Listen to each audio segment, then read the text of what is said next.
Hello everyone, today our group gonna show you a define a business problem, how we analyze the problem and what we got from this research. First of all, what is the business define the business problem that we choose? It is about the supply chain and the dairy commercial market. Fonterra is New Zealand's largest dairy organization. It is the world's leading exporter of dairy products. Fonterra is actually playing a really important role in the global market.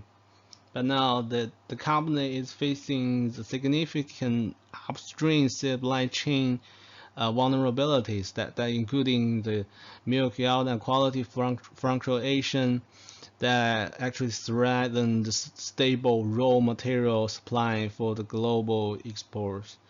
And you can see there's a critical decline in the milk collection share that dropped into the 78%, which is below the target of the Fonterra in the 2024. And why is this problem important now? So I want to talk about the global competition intentions. The New Zealand dairy industry face pressure from the emerging market. Some of the competitors like Thinwaves, another dairy manufacturer, they offer more flexible milk retention policies, which benefits farmers with adaptable contract terms like adjustable the volumes or shorter commitments. But Fonterra requires the farmers to commit to a long-term supply agreement, so which is limiting their ability to switch supplier in response to the market change or price fluctuation. And why this problem matter for the CEO? For the CEO Mouse, this crisis intersects with two core responsibilities, I think. The first one, the stable supply is really important. Retaining supplier is critical to maintaining the production capacity. And another one is about the reputation. Failure to address supply issue that risks the Fonterra's reputation as a reliable global partner, particularly that related to the consumer demand, sustainability, and consistency. We move on to the other slide. So what the consequence arise if this problem now addressed? So the first, Fonterra will face market share loss. Competitors like Synlace will capitalize on the Fonterra's weakness. There is a potential of the reshaping the global dairy dynamic. And another one is about economic influence. Dairy industry contributes 3% to the New Zealand GDPs. That's quite big part, I think. Supply instabilities threaten the development of the whole industry. Now we will be focusing on the analytical approaches of Fonterra. To get to the roots of the milk supply decline, we moved beyond the surface level symptoms.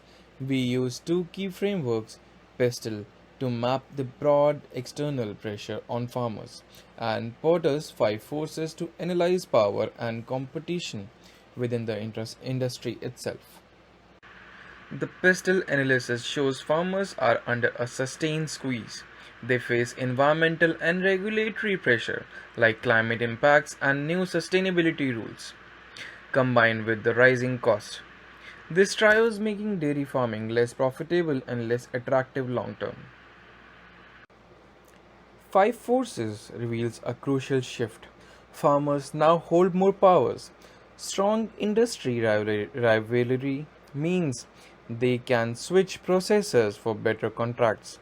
There's also a growing threat from the substitutes, not just the products, but farmers using their land for other more profitable purposes, and they are growing away from Fonterra. The key findings to date. Our core conclusion is that this is a structural non short term problem. External pressures and increased farmer power have created significant long term supply risks for Fonterra. The uncertainty in your upstream supply chain is now systematic. So building on the external and industry analysis just presented, I will briefly explain how we validate our thinking and also where the key limitations lie. So, how we checked or validated our analysis?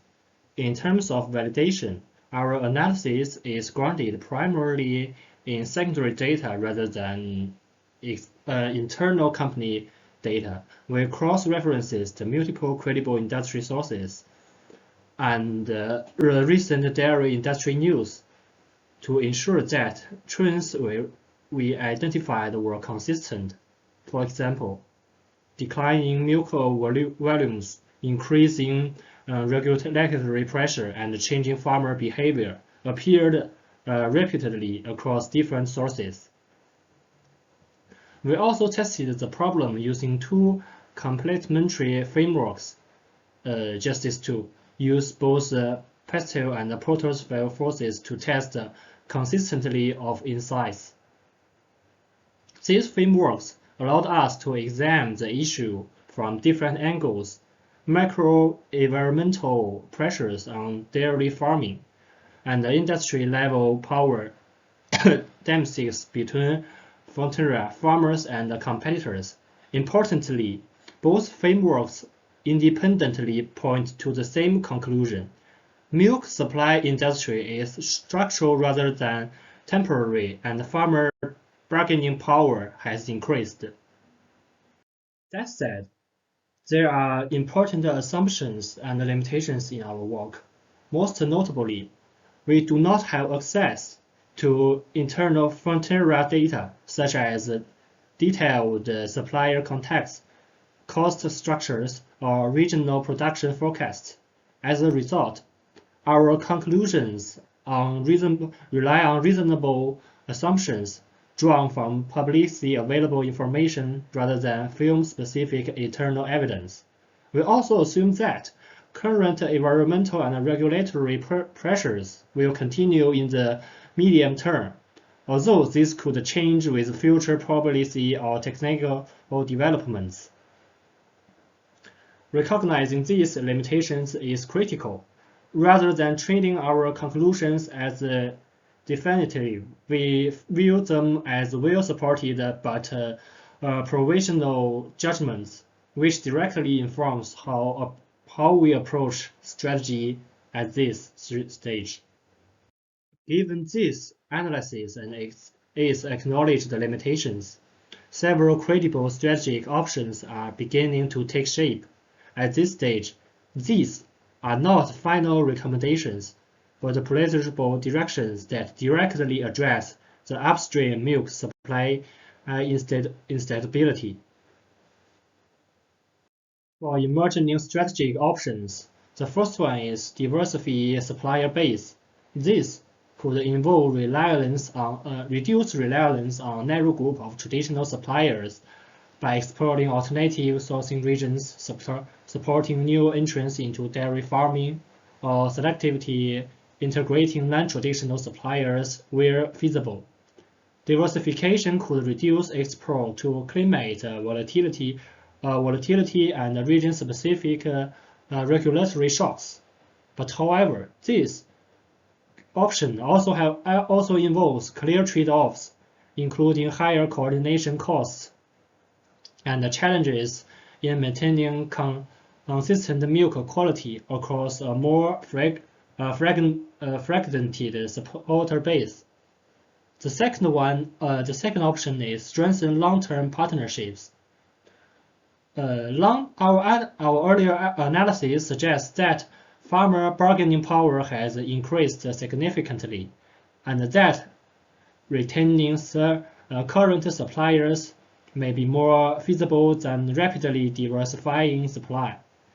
Measures such as long-term contracts, improved incentive structures, and greater support from on-farm productivity investment could help stabilize both milk volume and quality.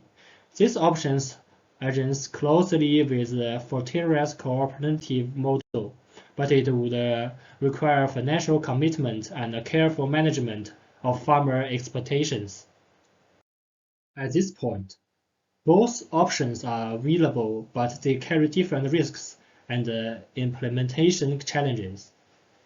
At this stage of the project, our current thinking is that strengthening long-term partnerships with existing farmers appears to be the more pleasurable strategic direction. This approach directly addresses the core issue of supply stability and quality volatility, rather than treating the symptoms in the short term. It is also well aligned with Forteria's cooperative structure and existing relationship-based operating model, compared with extensive supply diversification. This option appears more feasible in the near term and better suitable for the managing structural supply risks. However, this is not a final recommendation. Further testing is required, particularly using internal data and financial modeling, to assess cost implications, risk exposure, and long-term sustainability. These next steps will be addressed in the final consultancy report.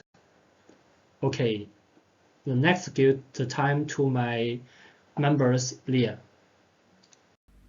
Building on Adam's last discussion of the strategic options, I will briefly summarize our current thinking on the most likely strategic direction before outlining what comes next. At this stage, our current view is to strengthen long-term partnership with existing dairy farmers. This directly addresses the main problem identified earlier: unstable milk supply, especially changes in yield and quality. Compared to wide-scale supply diversification, this option is more realistic in the short to medium term, as it builds on Fonterra's existing relationships and cooperative structure. Importantly, it also protects the cooperative model while supporting long-term commitment. Taken together, these points suggest that long-term partnerships are the most suitable direction based on the consideration so far. Having outlined our current judgment, I'll now briefly highlight what still needs testing and the next step in the project.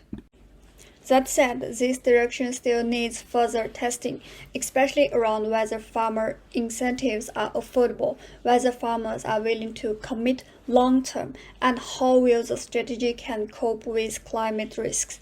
This issue will be reviewed more clearly using a SWOT analysis in the final report. This will help us check whether this direction remains strong under different internal and external conditions before we make our final recommendations. That concludes our current thinking at this stage of the project.